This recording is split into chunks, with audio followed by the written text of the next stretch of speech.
Pensando en Voz Alta, conversación espontánea en la que se analizan los temas de actualidad, abordados bajo la perspectiva de Alfredo Mena Lagos. Pensando en Voz Alta. Buenos días, bienvenidos a Pensando en Voz Alta. Hoy tengo el gusto de tener con nosotros al licenciado Max Mojica. Él es uno de los mejores abogados en términos de derecho tributario y de derecho laboral.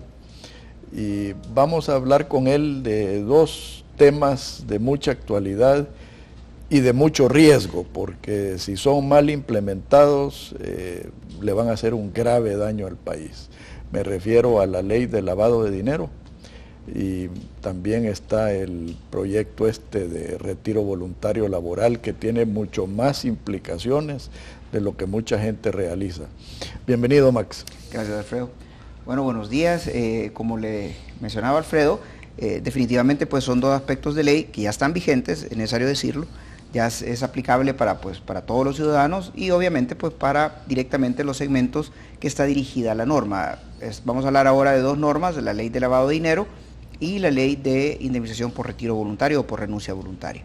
Vamos a empezar, si te parece, Alfredo, con el tema de la ley de lavado de dinero, la cual pues me parece a mí que es una norma que, si tú te recuerdas, nació y fue impulsada por el tema del fovial, que de alguna u otra forma la Embajada Americana, con el ánimo de presionar, digamos, a la actual legislatura para lograr establecer leyes que generasen transparencia, fue creada. Es una ley pues que le da muchas armas a la Fiscalía General de la República, pero a medida que vayamos exponiendo el contenido de la reforma, me genera muchas dudas en el sentido que, no obstante los buenos oficios de la Fiscalía, no obstante la buena disposición de la Fiscalía, me pregunto, y pues vamos a buscar respuestas ahora, si esta ley verdaderamente, no obstante tener dientes, le va a permitir a la Fiscalía echarla a andar en la práctica, porque le da tantas prerrogativas y le va a dar tanta información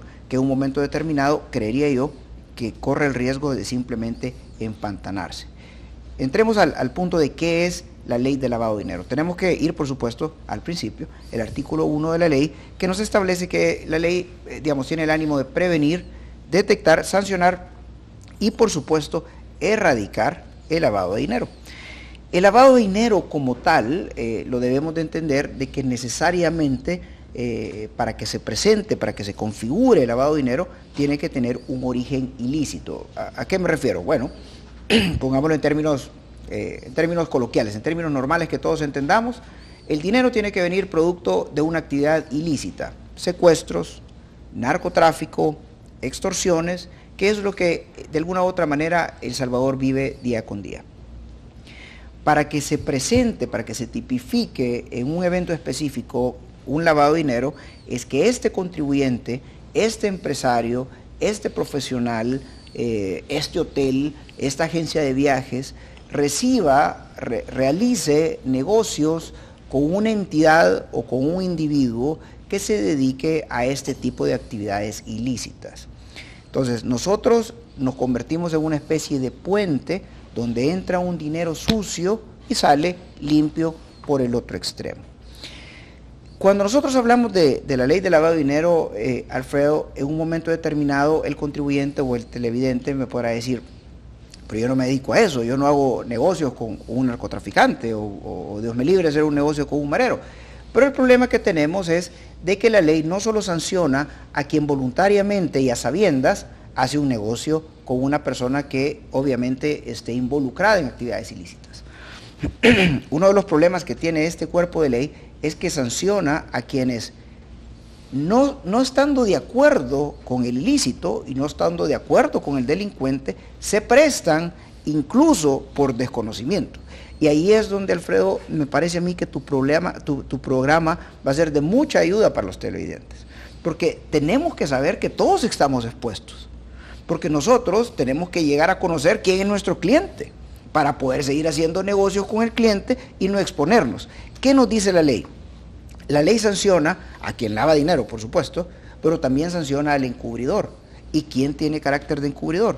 Bueno, aquel empresario, aquel comerciante que se presta a hacer un negocio y de repente ese negocio tiene características no usuales, no habituales, y este comerciante y este empresario no procede a denunciar o a informar a la Fiscalía sobre el evento que está ocurriendo.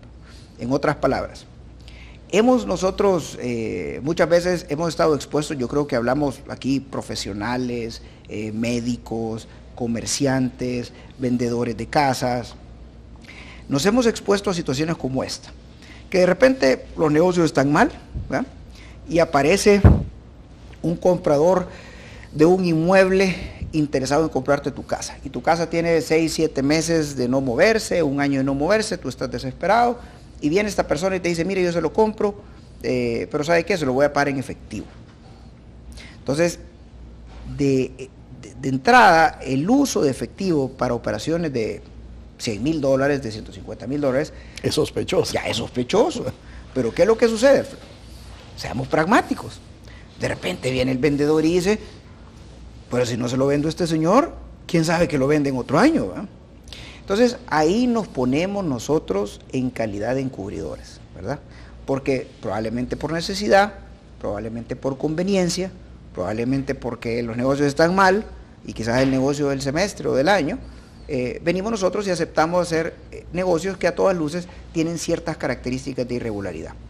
Lo que la ley prevé entonces es de que este individuo que está haciendo la venta no le está prohibiendo hacer la venta. Yo creo que eso es importante que ustedes como televidentes lo conozcan, lo asimilen, que no es que la ley te diga tú no tienes que hacer la venta. Lo que la ley te está diciendo es que tú, una vez que te expones a una situación como esa, tienes simplemente que informar a la Fiscalía, ¿verdad? Entonces, debemos de ir conociendo las situaciones.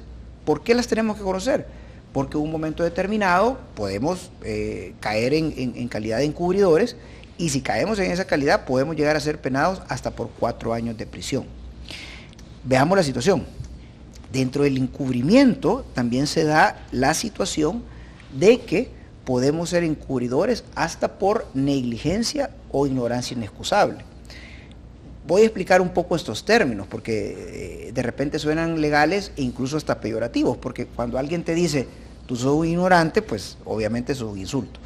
Pero cuando lo dice la ley, no lo está diciendo en términos peyorativos, sino lo está diciendo en términos de que la persona, siendo técnico en la materia, no puede alegar ignorancia. O sea, no podemos decir, mire, es que yo no sabía que esta persona que me vino a comprar la casa en $150,000 en efectivo, yo la tenía que informar, ¿verdad? Ese es el punto. Existe una ignorancia inexcusable. O sea, en un momento determinado, si nosotros hicimos este evento de la compra en efectivo y lamentablemente se la estábamos vendiendo a un grupo de extorsionadores o a un narcotraficante, y este narcotraficante es condenado por el evento, nosotros nos podemos ir, como decíamos coloquialmente, en la colada, ¿verdad? Porque simplemente no informamos cuando tuvimos, por la calidad que tenemos en nuestras empresas o lo que sea, haber conocido normas como esta. Y como les digo, esto no es juego, es una sanción que puede ir entre 2 y 4 años de prisión, no para el propietario de la empresa, no para el dueño de la empresa, no para el accionista, sino para el funcionario, digamos, dentro de una estructura empresarial que haya tenido la obligación de haberse enterado del evento que está sucediendo y no haber informado a la Fiscalía. Ahora, para negocios lícitos, o sea, ¿qué riesgos conlleva esto? Pues porque tú sabes de que hay negocios internacionales que se dan movimientos de dinero que son lícitos. ¿Cuál es el efecto que tiene esta ley en esos negocios?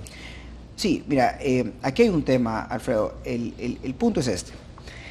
La ley como tal, paradójicamente, se aplica a negocios lícitos. Porque definitivamente, si estamos hablando de narcotraficantes, de extorsionadores, de crimen organizado, partamos del punto que no son negocios lícitos y que no se le aplica ni esta ni ninguna ley, ¿verdad?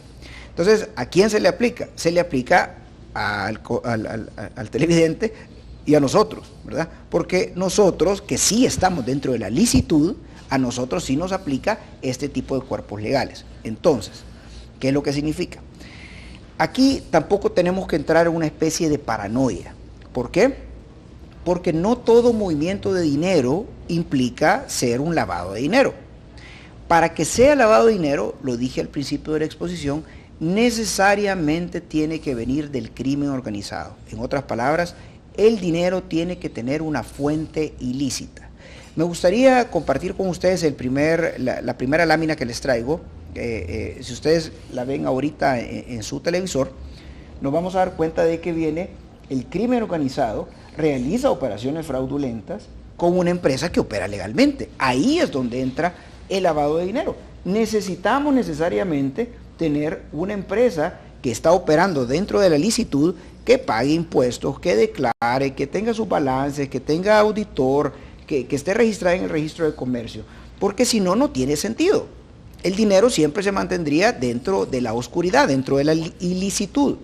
La idea del lavado de dinero es precisamente que proviene el crimen organizado, entre en una empresa y el encubridor, si lo vemos un poco más a la derecha, el encubridor, por medio ya sea de contratos simulados, por medio de generación de dividendos, por medio de contratos de inversión blandos, hace que el dinero regrese otra vez al crimen organizado por medio de las diferentes estructuras empresariales que por supuesto el crimen organizado tiene, ¿no?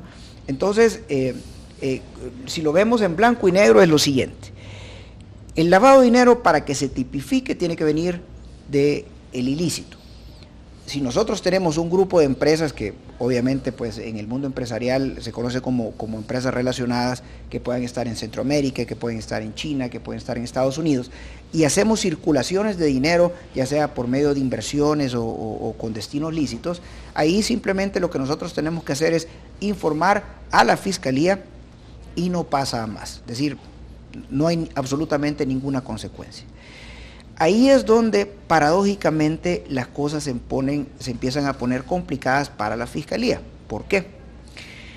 Porque la ley obliga de tal forma a los empresarios a que demos tanta información a la Fiscalía que en un momento determinado me pregunto yo, ¿qué va a hacer la Fiscalía con tanta información? Te lo voy a explicar de esta forma.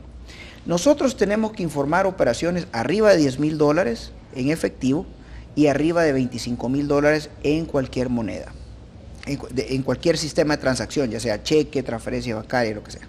Entonces, cuando tú lees la norma, eso se oye bastante bonito, ¿verdad? Pero entremos al análisis. Imaginémonos que usted, amigo televidente, decide sacar una vivienda y va a cualquiera de los múltiples bancos del sistema a sacar un crédito, lleva sus declaraciones de impuestos, lleva su constancia de trabajo, lleva su solvencia tributaria, su DUI, su NIT y todo lo que le pide la ejecutiva del crédito. Viene esta entidad bancaria y le entrega a usted el crédito, llamémosle $100,000, ¿verdad? Y viene y se compra una casa. Entonces, el vendedor de la casa, al recibir la operación de parte del banco, que es perfectamente lícita y con una persona perfectamente rastreable dentro de la licitud, esta entidad bancaria va a tener que informar a la Fiscalía. Entonces, el problema que yo le veo a la forma en que quedó redactada la ley, más allá de la intención, sino la forma en que quedó redactada, es que a la Fiscalía, a su Departamento de Investigación Financiera, le va a llegar tanta información no clasificada que se va a perder en ese mar de información. Imagínense, vehículos que valgan arriba de $10,000, casas, operaciones del comercio habitual.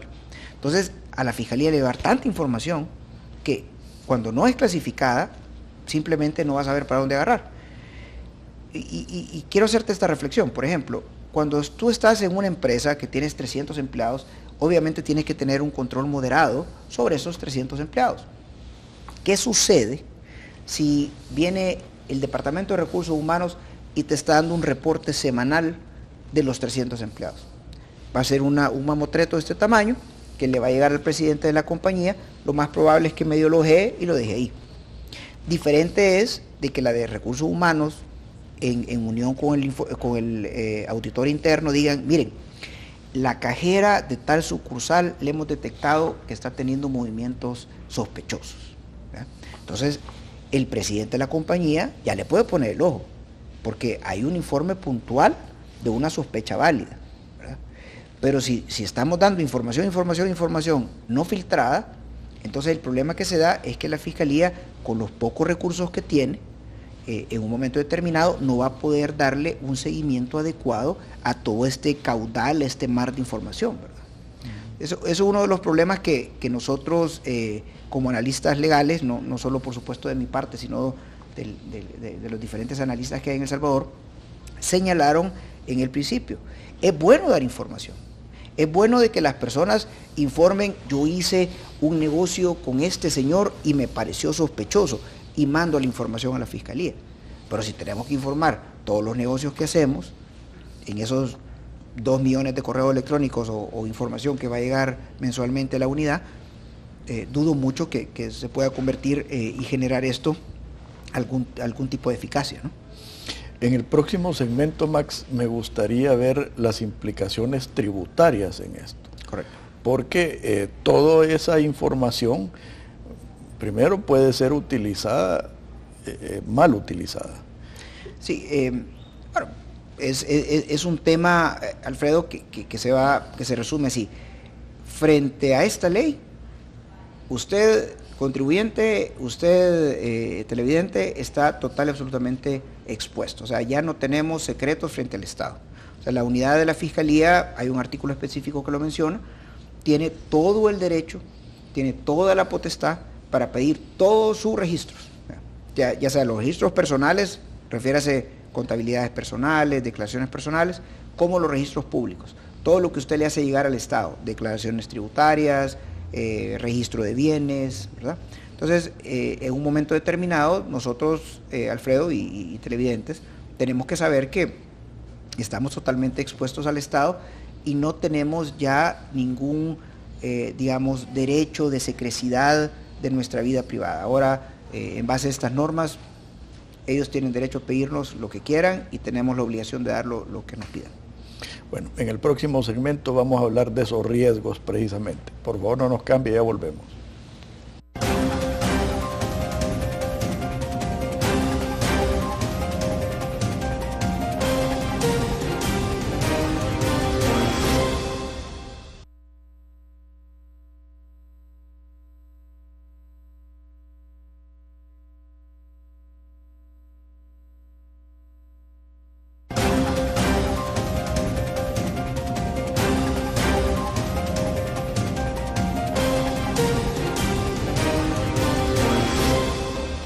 Max, yo veo riesgos porque a veces he sentido de que la información se utiliza mal.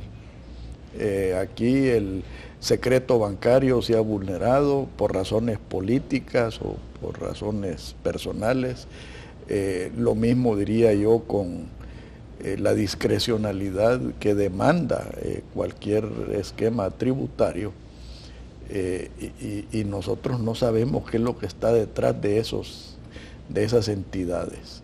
¿Qué riesgos le ves tú a este tipo de peligros?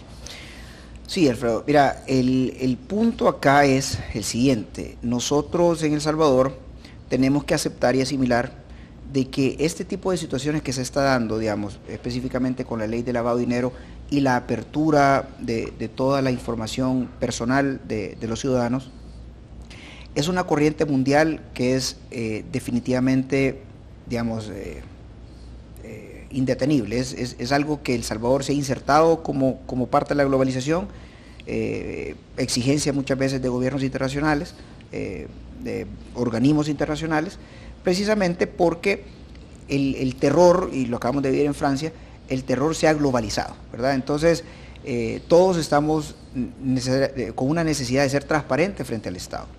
Ahora, en una democracia liberal, la transparencia frente al Estado no debería de preocuparnos, porque nosotros definitivamente sabemos pues que nos debemos al gobierno, ahí está, todo lo que nosotros hacemos debería ser transparente, y el gobierno, dentro de una sana gestión gubernamental, debería tener acceso a nuestro registro, ¿verdad? Ojo con lo sano. Es que eso es lo que quiero llegar. He estado hablando bien románticamente, ¿verdad? El problema ahorita, Alfredo, con el gobierno de El Salvador, es que no sabemos, digamos, con una ley como esta, que, como le repito, da tantos dientes al Estado, en un momento determinado para qué se puede utilizar. Y aquí, ojo con lo que te estoy diciendo, porque se puede utilizar tanto con la información que estamos dando, como se puede utilizar, ¿verdad?, como un instrumento de persecución. ¿Por qué? Yo creo que muy poca gente, y aquí te voy a hablar ahorita como abogado empresarial, que yo a mis clientes pues les doy estos seminarios en privado para su conocimiento. Yo me he dado cuenta de que aún empresas grandes no tienen conocimiento de esta normativa. Entonces, ¿qué es lo que puede suceder, Alfredo? Que en un momento determinado, digamos, yo quiero perseguir a esta empresa ABC, quiero lesionar a sus representantes, perfectamente puedo irme por una vía como esta, que es una ley tan compleja y que genera tantas obligaciones de cumplimiento, que perfectamente yo estoy casi seguro que en El Salvador fácilmente tenemos una tasa de incumplimiento de esta norma de un 90%. Entonces, si lo ves desde la perspectiva negativa, este tipo de normas se prestan o se pueden prestar cuando no tenés, digamos, una sanidad en el Estado, una visión adecuada de que estos son instrumentos buenos, pero que en un momento determinado se pueden utilizar para persecuciones puntuales en ciudadanos, ¿verdad? Entonces, esa es una de las situaciones que a mí en lo personal me preocupan de la aplicación de esta norma. Otro punto que a mí siempre me ha dado curiosidad es lo del lavado de dinero. ¿Qué implicaciones tendría esto con dinero proveniente de corrupción en otros países? Y aquí sin acusar a nadie, pero nosotros sabemos que en Venezuela PDVSA se ha manejado de una manera muy poco transparente. O sea, eso es. ¿Qué implicaciones tiene esta ley con lo que PDVSA o los allegados a PDVSA le inyectan a El Salvador? Ya sea por razones políticas, por razones personales, que se convierte en una amenaza en el sentido que genera competencia desleal. Sí, fíjate, Alfredo, que dentro de la norma están contemplados una serie de personas que se llaman los PEPs, ¿verdad?, que son los personajes políticamente expuestos. Estas personas, cualquiera de los televidentes que puedan caer dentro de la serie de sujetos obligados por la ley, que es infinidad de sujetos, Alfredo, es bancos, hoteles, agencias de viaje, partidos políticos, ONGs, bueno, ese abanico de obligados por la ley, la situación que se da es que ellos deben de desarrollar, fíjate, dice la norma, unas políticas para su tratamiento con estos PEPs, con estos personajes políticamente expuestos. ¿A qué me refiero? A que no solo se deben de preocupar si van a hacer un negocio con un alcalde, si le van a vender una casa a un alcalde, si le van a vender un vehículo a un diputado, si le van a vender un vehículo a un funcionario, al presidente de la Corte de Cuentas, al presidente de la Corte Suprema, a un magistrado, a un juez de paz. O sea, la lista de los PEPs, de acuerdo a la Constitución, es bastante larga en El Salvador, ¿verdad? Entonces, la situación es que tú como empresario, tú como comerciante, debes de tener un programa, un protocolo para tratar con los PEPs, ¿verdad?, con estas personas políticamente expuestas. Adicionalmente, no llega ahí, sino que la norma te dice de que también debes de estar preocupado si vas a hacer negocios con personajes políticamente expuestos de gobiernos extranjeros. Entonces, ¿a dónde te quiero llevar? Que esta norma, a mi gusto, es bien bonita, pero decime, ¿cómo vas a entrenar a todo un tinglado productivo a que si viene un diputado de Guatemala, así viene un ex juez de Costa Rica a hacer un negocio en El Salvador, ¿cómo lo vas tú a procesar, digámoslo así? ¿Cómo tú vas a, primero, investigar y segundo, tener un protocolo tan complejo para llevar a esto? Este tipo de situaciones tradicionalmente se ha manejado por parte de la banca, ¿verdad? Cuando tú vas a la banca, ellos tienen un protocolo para tratar con personajes exfuncionarios, parientes de funcionarios y funcionarios en funciones, ¿no? pero el asunto es que esto se pretende llevar al resto de tinglado productivo, principalmente, digamos, lo que vemos es inmuebles, vehículos, ¿verdad?, que son lo que más se demanda por parte de los funcionarios, ¿verdad? Y de hecho así han sido descubiertos algunos casos de corrupción sonados en el país. De repente se andan comprando carros de lujo y mansiones, pero teóricamente esto abarca a toda la población. Entonces, para darte una respuesta al tema de PDVSA, las herramientas existen. El problema que tenemos es la falta de conocimiento de la aplicación de esas herramientas, que se traduce a sí mismo también en una dificultad práctica de echar a andar esas herramientas, porque tendrías que hacer dos cosas. Uno, entrenar a tu equipo, el equipo interno de las empresas. Y dos, que el empresario esté dispuesto a no hacer el negocio del año con los de PDVSA, ¿verdad? Entonces, bueno, hemos hablado de empresas y de personas, no hemos hablado de partidos políticos, porque aquí debiera entrar una ley de partidos políticos, ¿verdad?, donde exige la transparencia en el financiamiento de la campaña. ¿Qué relación puede tener esta normativa con el financiamiento de los partidos políticos? Los partidos políticos están expresamente mencionados en la norma, ¿verdad? Los partidos políticos, al recibir donaciones que cumplan con los parámetros de la ley, llámese $10,000 en efectivo en adelante o $25,000 en cualquier otro tipo de transferencia en adelante, los tienen que informar, ¿verdad? Aquí, pues, lamentablemente siempre tenemos dos caras de la moneda. Por un lado, la cara positiva es saber quiénes están detrás del financiamiento de los partidos políticos, porque tradicionalmente se ha tenido ese temor o se ha buscado la forma en evitar que el crimen organizado esté trasladando fondos a los partidos políticos, porque al momento de trasladar fondos al partido político ocurre esa situación de clientelismo, ¿verdad? Yo te financié por $5 millones, dice un narco, ahora quiero que seas amigable con estos temas, ¿no? Entonces, se trata de que el partido político, al recibir esas donaciones, tiene que generar transparencia. ¿Cómo? Por medio de informar a la Fiscalía quiénes son sus donadores. ¿Cuál es el problema que se da? Digamos, la cara negativa de esta norma es, de nuevo, una posible ánimo de persecución, ¿verdad? Me identifico con el partido político A, yo como ciudadano común y corriente, ¿no? Me identifico con el partido político A o con el partido político B y le quiero donar, pero me da miedo porque ahora el partido va a saber que yo soy donador, ¿verdad? Y si estoy donando a la ¿cómo se llama?, a la oposición o una cosa por el estilo, entonces la situación se puede poner complicada, porque lamentablemente en El Salvador no hemos alcanzado esos niveles de madurez política que debería de existir ya entre nosotros, de decir, bueno, tú sos de A, tú sos de B, tú donas, pues aquí no pasa nada, ¿verdad?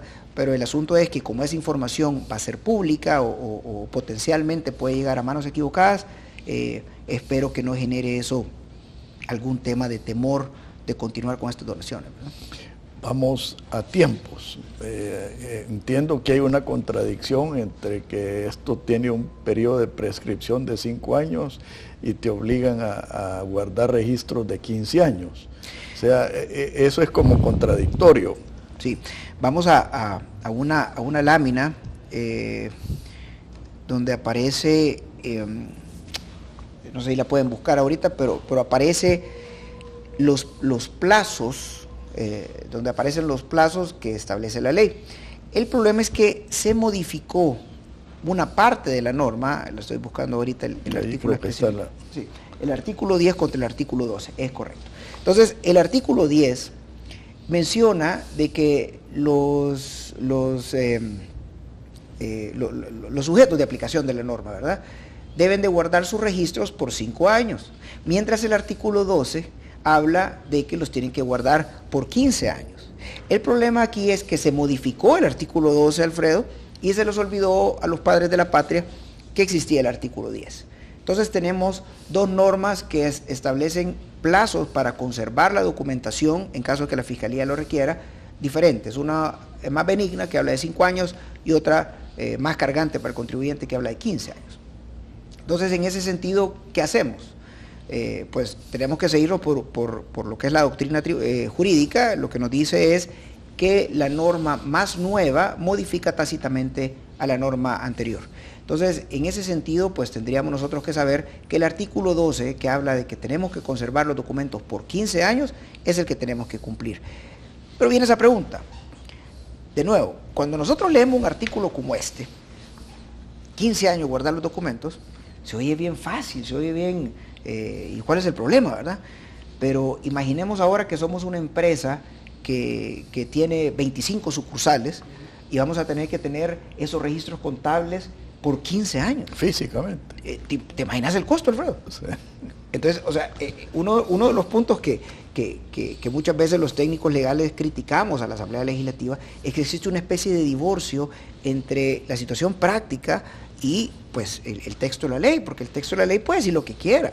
O sea, es decir, se oye bonito, se oye, digamos, con un ánimo de darle fuerza y ¿cómo se llama? Y dientes a la fiscalía, se oye bien. Pero el asunto es que en la práctica, 15 años tener cajas, un comerciante le sale carísimo. O sea, porque obviamente ya no va a haber espacio en sus instalaciones, tiene que recurrir a una empresa para guardar sus registros contables. Adicionalmente te pregunto, si la mayoría de delitos prescriben en 10 años, ¿para qué querés tener registros de 15? ¿Verdad? Entonces, son una serie de situaciones pues que en la práctica nosotros nos preguntamos qué, y recalco, no obstante que yo sí estoy de acuerdo con el espíritu de la ley, ¿verdad? Porque la idea es la transparencia. El problema es que ya en la práctica se nos presentan una serie de complicaciones que la hacen como que la ley, digamos, se puede convertir en un elefante blanco, se puede convertir en algo inviable, ¿verdad? O se puede convertir en una amenaza cuando estés mal usada, ¿verdad? Que a mí es lo que me preocupa, ¿verdad? ¿Te acuerdas de aquel libro de Huxley, Big Brother is Watching, ¿verdad? Correcto. Entonces, yo sí creo que debe de haber pesos y contrapesos, lo cual me trae a la próxima pregunta. ¿Qué defensa tenemos los ciudadanos honestos en contra del abuso o mal uso de esta legislación? Eso es una pregunta bien delicada y bien compleja de contestar, porque te voy a poner un ejemplo. La persona tiene que reportar cualquier tipo de operación, la considere sospechosa o no, que cumpla los parámetros, de nuevo $10,000 en efectivo, $25,000 en transferencia bancaria o cheque. El asunto acá es de que existe la obligación de informar en general, ¿verdad? Sin ningún tipo de connotación, yo te informo porque cumpliste con los parámetros, pero también existe la obligación de informar lo que yo considere como operaciones sospechosas, aunque no cumplan los parámetros, ¿verdad? Entonces, ¿qué es lo que sucede, Alfredo, con esta disposición? Que lo que dice es que cuando yo diga, mire, fíjese que Alfredo nunca me compra carros y de repente me vino a Didea a comprar 2 carros. Entonces, a mí me parece sospechoso, dice el Didea, y manda a la unidad de información financiera el evento que tú compraste de repente 2 carros. El problema que se da acá es que ellos, me refiero a la fiscalía, tiene el derecho de congelarte tus cuentas, solo porque alguien diga que considera sospechoso que tú de repente compraste 2 carros. Aunque los haya comprado en Saquiro. Sí. Anteriormente. Sí, no, o sea, suponete que lo compraste hace 4 años y tú sos de los que cambian carro cada 4 años.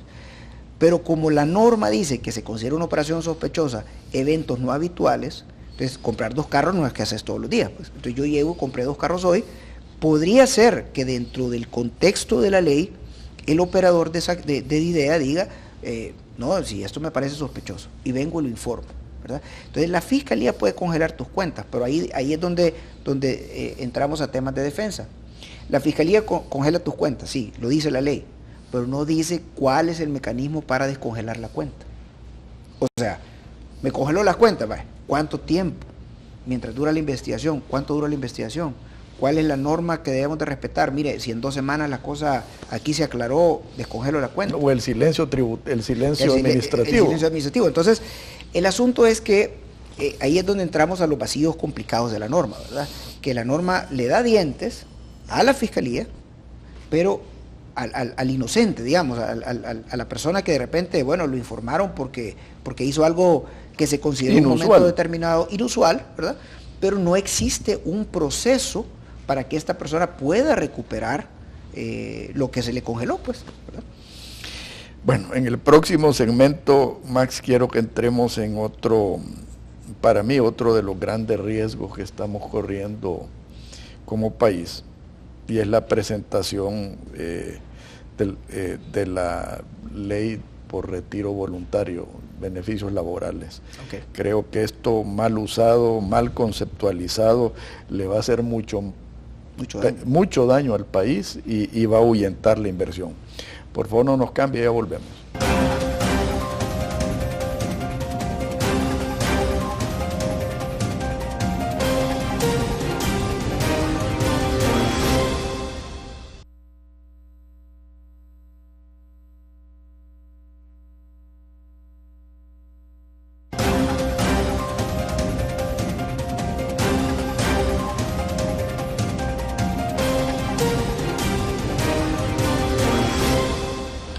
Max, explícanos por favor esta nueva ley de beneficios por retiro voluntario, que como dije anteriormente me parece a mí mal utilizado, una amenaza para la competitividad del país. Sí, Alfredo, lo que pasa es que El Salvador, digamos, no puede considerarse en un momento determinado como una isla, ¿verdad? Tenés que saber que este movimiento de que se le indemnice al trabajador cuando el trabajador renuncia ha sido un movimiento mundial, ¿verdad? Y en la mayoría de legislaciones de corte, digamos, más cercanos al socialismo, empezando por ejemplo por México, ha tenido la tendencia a que cuando la persona renuncia es indemnizada. En el caso salvadoreño, pues la presión fue bastante grande desde hace muchos años y finalmente pues se acabó aceptando establecer una norma en beneficio al trabajador cuando el trabajador renuncia. ¿En qué consiste todo eso? Básicamente es el concepto de que si yo tengo al menos 2 años de trabajar en una misma empresa, yo puedo pedir bajo ciertas condiciones que espero que tengamos tiempo de ver, cuando yo renuncie, me indemnicen con el 50% de lo que a mí me correspondería en caso de un despido, ¿verdad? Esto tiene pros y contras, pues hemos estado analizando la situación y se ve lo siguiente. En El Salvador, en un momento determinado se temía de que, bueno, la norma iba a estar vigente, entonces íbamos a tener, voy a ocupar un término, una corrida de trabajadores, es decir, bueno, ahí tengo algo de dinerito ahorrado, pues que me lo den, renuncio y después veo qué hago. Pero debido a la alta tasa de desempleo que hay en El Salvador, eso no deja de ser una idea que es cercana al suicidio, ¿verdad? Porque si yo tengo un empleo en una empresa estable, si yo tengo un empleo buen remunerado, si me tratan bien, si tengo buenas prestaciones, no voy a renunciar solo por renunciar, pues, ¿verdad? Entonces, yo considero de que esto, si bien es cierto, la mayoría de empresas responsables están haciendo reservas para efectos de prever cierta migración de trabajadores, lo que hemos estado monitoreando es que no ha existido corridas de trabajadores, salvo en aquellas empresas que o tienen muy malas prestaciones o tienen problemas laborales ya de por sí, ¿verdad? Porque se está viendo que el trabajador como tal desarrolla cierta fidelidad para la empresa cuando es debidamente remunerado y correspondido, ¿verdad? Porque hay personas que ni siquiera buscan una especie de remuneración, sino que sentirse bien en el lugar de trabajo. Conclusión, lo que nosotros estamos viendo ahorita es que El Salvador se está insertando en este corriente, digamos, laboral a nivel internacional. Aceptamos pues el hecho de pagar la renuncia voluntaria y que vendría siendo hoy por hoy el 50% de la indemnización que le corresponde a personas que tengan más de 2 años de trabajar para un mismo empleador. Ahora, sin ser abogado, te hago una pregunta. ¿Es constitucional una ley retroactiva? O sea, cuando son derechos adquiridos, sin ser abogado, te hago la pregunta como abogado, ¿qué hay de la retroactividad de esas obligaciones? Sí, lo que sucede aquí, Alfredo, es que no hay una retroactividad per se, porque la ley está vigente a partir del 1 de enero de este año. En otras palabras, si tú hubieras renunciado el 31 de diciembre, pues te quedas sin nada, ¿no? Entonces, la retroactividad tú la ves desde la perspectiva de que yo renuncio hoy, pero mi tiempo viene de antes de la vigencia de la norma. Pero lo que sucede es que el derecho para renunciar y que me paguen empezó a partir del 1 de enero. Entonces, como tal, una retroactividad no opera en este caso específico, ¿verdad? Ahora, si querés, entremos al tema de cómo hacer para alcanzar estos derechos. La ley establece dos tipos de trabajadores. El trabajador, digamos, no preparado y el trabajador que tiene preparación o que pertenece a estructuras de jefatura o que forma parte de la gerencia. Entonces, para estos dos tipos de trabajadores hay disposiciones diferentes. El trabajador no preparado puede renunciar 15 días antes y tener los derechos que la ley establece. El trabajador que haya recibido preparación por parte del empleador en el último año de su gestión o que pertenezca a la gerencia o que pertenezca a la jefatura, tiene que renunciar con 30 días de anticipación. Esto es importante, este comentario, por lo siguiente. La ley dice que califica, establece como trabajadores especializados aquellos que hayan recibido capacitación especial del patrono en los últimos 12 meses. Y aquí es donde entramos a una situación de ambigüedad, porque ¿qué significa capacitación? O sea, una secretaria que el patrono le pagó clases de Microsoft, de Word, es una capacitación. Entonces, entraría de repente a ser un trabajador especializado. El productor de pan que le dio un curso en FEPADE pues, a los muchachos, entraría a ser trabajador especializado. ¿Por qué estoy haciendo esto, este análisis? Porque es importante que los trabajadores que probablemente nos estén escuchando en un momento determinado puedan decir pues que yo no formo parte de la gerencia, no soy jefe, soy secretaria y únicamente saqué bachillerato, o sea, no soy especializada, pero si lo mandaron a un curso a la UCA de sacar una capacitación de PowerPoint en el último año, de acuerdo al tenor literal de la ley, podría caer en esa situación.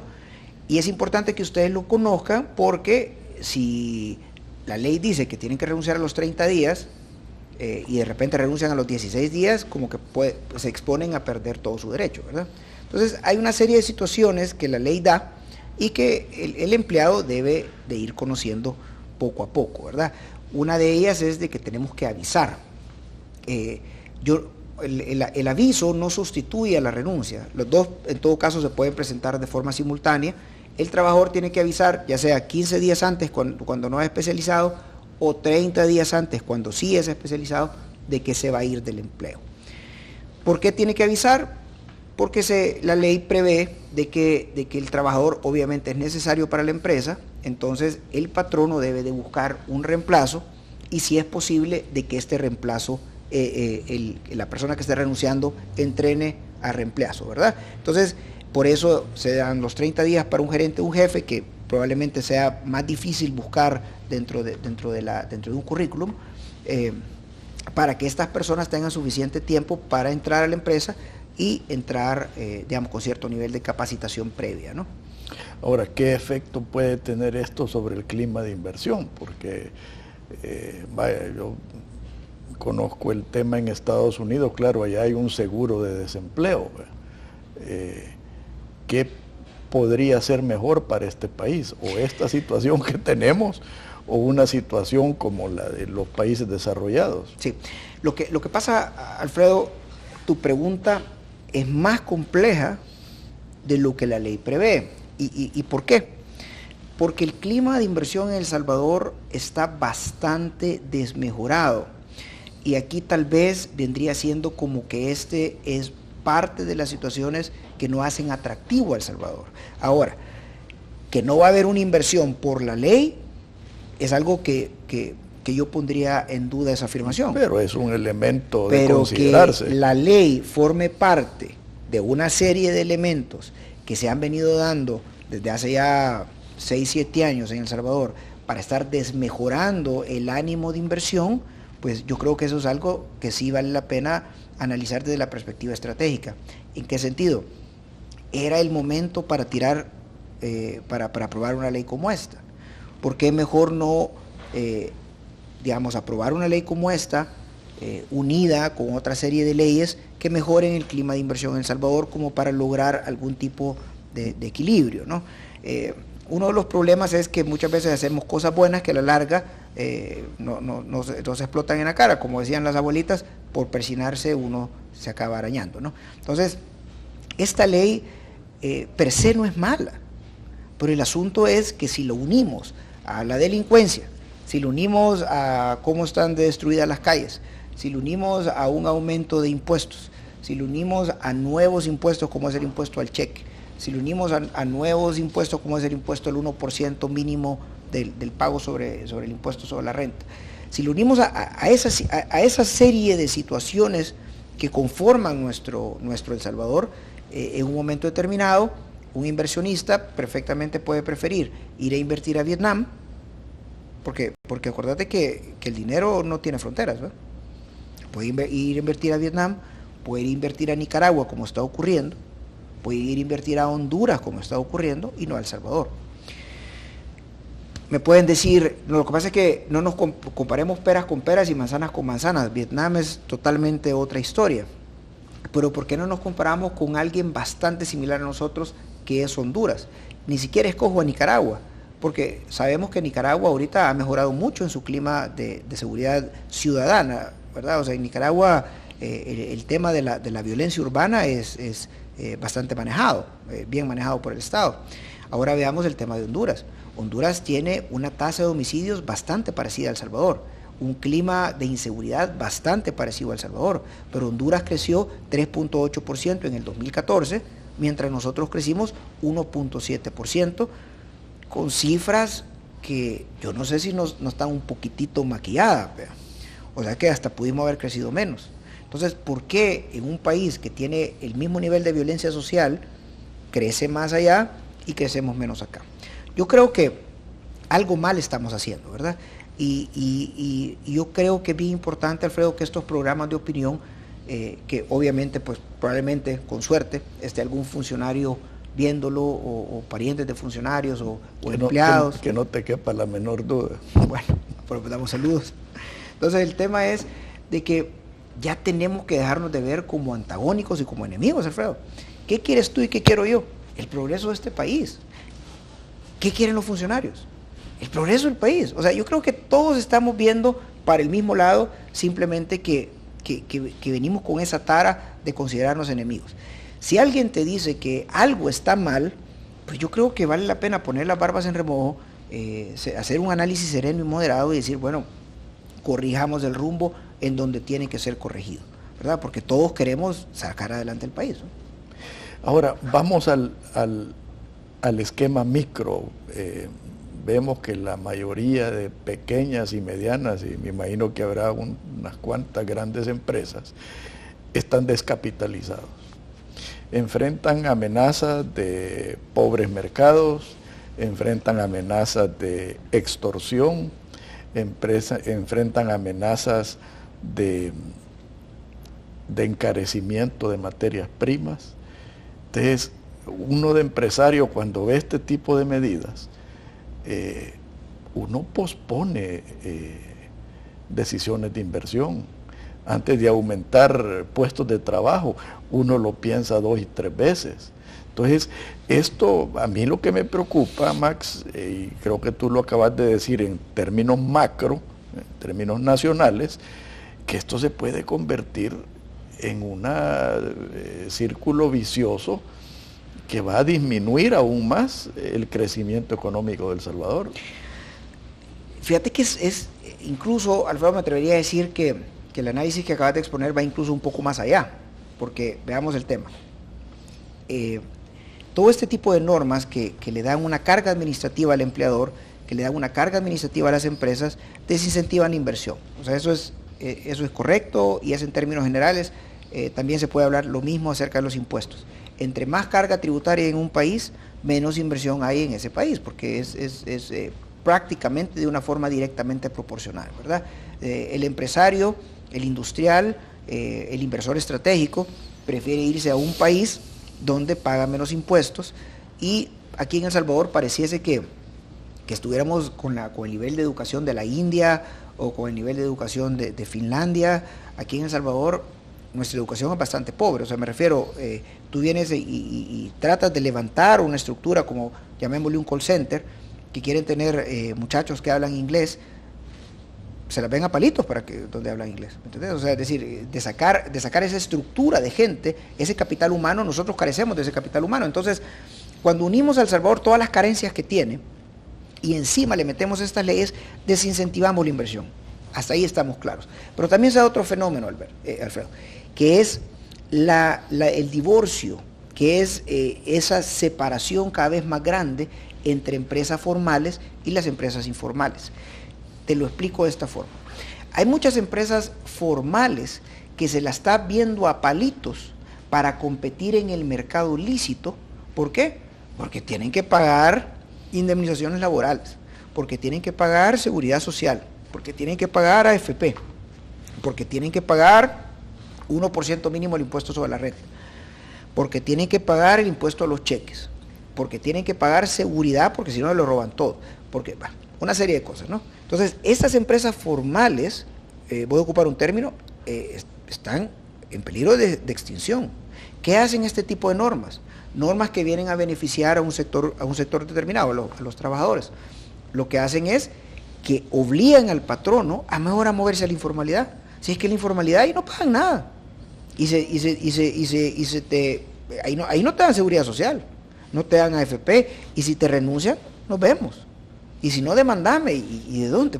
O sea, si son empresas que ni contabilidad llevan. Entonces, por mucho tiempo, El Salvador iba llevando una línea que era de llamar de la informalidad, de fomentar la formalidad. ¿Por qué? Porque es un círculo virtuoso, todos ganamos porque pagamos más impuestos, porque hay más gente que paga impuestos, para decirlo de forma técnica, se amplía la base tributaria de los contribuyentes, se benefician los trabajadores, porque estos trabajadores están pagando seguridad social, y tú sabes las carencias que está pasando ahorita el instituto. Se paga la AFP, se fortalece el sistema, etcétera, etcétera, etcétera. Pero el problema es que cuando le metemos más cargas a estas incipientes empresas, es como volverlos a empujar a la informalidad, cosa que es parte de los efectos negativos de este tipo de normas. No, yo en ese sentido, te digo, es trágico. Yo conozco amigos, te puedo decir 2 amigos que han sacado sus empresas del Salvador. O sea, y se las han llevado uno a Honduras y otro a Guatemala, porque no solo no aguantan esto, no aguantan el precio de la energía, no aguantan el precio del azúcar.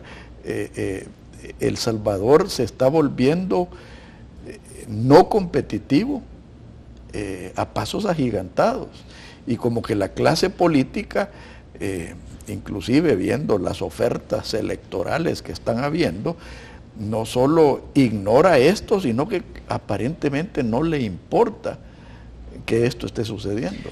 Sí, mira, yo saqué uno de mis tweets, decía, ¿y la ideología cómo se come?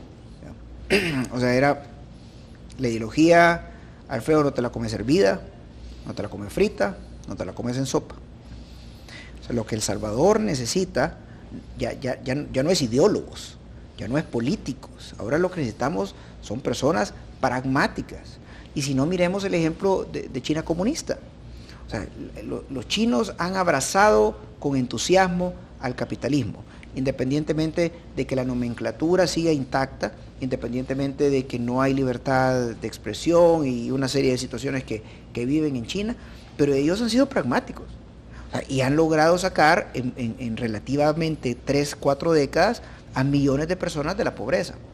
Entonces, la ideología, Alfredo, está bien si vos y yo nos tomamos un cafecito y la platicamos.